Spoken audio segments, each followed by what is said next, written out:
Өнөөдөр би яг Солонгосын одоо хот суурин төв газраас өнөөдөр Солонгост өнөөдөр би энэ лайв шоуд явуулж байна. Энэ гүүрэн дээгүүр хурдны зам явж байна. Доогуур нь болохоор зүгээр хэрлэн төхөөний энгийн урсгалтай зам төв зам явж байгаа байхгүй. Машинууд дээрүүр явж байна. Энэгээр явж болж байна. Энэгээр явж болж байна. Энэ одоо 40-50 мянгатын голоор нь одоо баруун дөрвөн замаас зүүн дөрвөн зам руу ч юм уу. Гэхдээ иймэрхүү маягаар ингээд шууд хотынхоо төв юугаар ингээд ийм гүүрэн зам хийж болж шүү дээ. Энэ дээр нөгөө одоо над Нямбатрын яриад байгаа хурдны зам чин дээр байгаа байхгүй юу? За энэ хурдны замаа энэ дээгүүрээ гүйлгээд тэгээд энэ чинь тойрог хэлбэрээр тойроод буцаад хотын төв рүүгөө ингээд урсаад ороод ирнэ. Хотын төвийнхын замтайгаа буцаад нийлж болно шүү дээ. Тэгээд хэд хэдэн тойрог замуудыг хурдны замаас гарсан одоо энэ хажуудлын тэр жижиг тэр дасаргаа харагдаад байгаас энэ чинь болохоор хурдны замаас буугаад яг энэ хоттойгоо нийлдэг зам байхгүй. Яг энэ хотын төвдөгөө багшийн дээдтэй нийлж болно монголоор 40-50 мянгатаа нийлж болно. Солонгос руу зөндөө хүмүүс ирж очдог. Монголчууд бас нэг үе бодвол гадаад яваад галуу шугууны мах идэж үзнэ гэдэг шиг тийм ээ. Бас юм үзээд нүд тайлцсан. Энийг бол мэдчихэж байгаа. Намайг ярьсан яриаг ерөнхийдөө мэдчихэж байгаа. Гэхдээ мэдхгүй над нэг 10,000 20,000-аар саналаа худалдаг Монголд одоо нэг гадаад явж үзээгүй энэ зам тээвэр соёлыг мэдхгүй нөхдүүд чинь наад тулгаачууд чинь одоо саналаа худалдаад байна шүү дээ. Над дээр байгаа лөөвөр чинь одоо жишээлбэл тэр янз бүрийн энэ хулгайчуудад тийм бол наад хүмүүсээ чинь нүдийн нээхийн тулд Солонгос улсаас би шууд лайв хийж байгаа. Одоо өнөөдөр би сүүлийн үед зураг харлаа.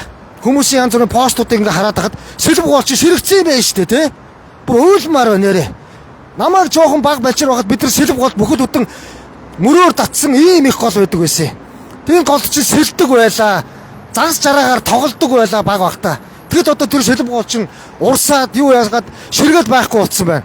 Тэгээд сэлбэг голоо одоо ингээ устгацсан нөхдүүд туул голыг өнөөдөр нөхөн сэргээл тийгээд тэр амар том бүтээн байгуулсан. Одоо тэр хурдны замыг барих гэж энэ том бетонын шонгууд, энэ том техникүүдээр газрын ухаад, синтичээд хэдэн бутнуудыг хяргаад тэгээд үнэхээр бүтээн байгуулалт хийж нөхөн сэргээл хийж чадахгүй үгүй өмнөхөө хийж чадаагүй сэлбэг голоо ширгээдсэн хүмүүс туул гол гэдэг одоо энэ том юм руу орох гэж шүү дээ. Ингэж болохгүй баха.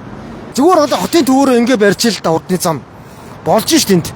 Одоо энэ зүгээр энэ жишээ واخгүй. Өөр зөндөө олон газруудаар ийм замууд зөндөө байгаа гүүрэн зам. Япон Солонгосоос өнөөдөр мэрэгжилтэнгүүд авчираад энэ зам гүүрийг хотын төвөөр яаж хийдэг юм байна гэдгийг ингээд Солонгос Японоор ингээд мэрэгчлүүдээр ингээд бариулж болох юм байна шүү дээ. Өөрөөсөө чадахгүй бол. Тэгээ ингээд хийчмээр байна шүү дээ. Ингэж болж шүү дээ манай хурдны зам.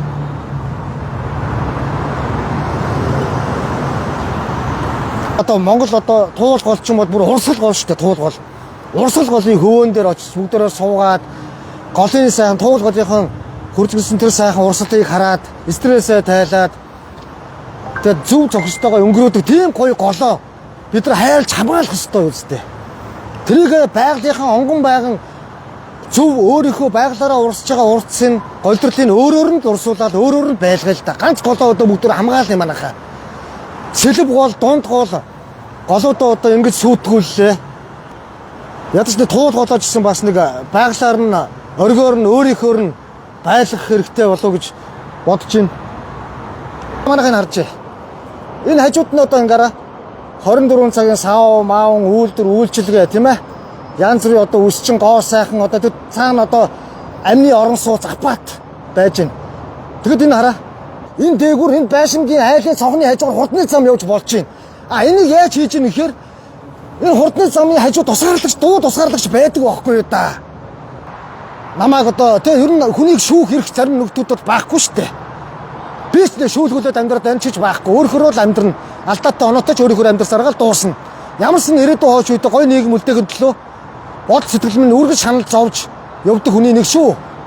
Би бодоод бусдын яг гэсэн үсэл бодолтой амиа бодоод явж яадаг. Тийм хогийн хуулцтай лалрын новшууд би бол биш ээ тий. Цаг хугацаа харуулна гэж манайхаа. За баяр та манайхаа.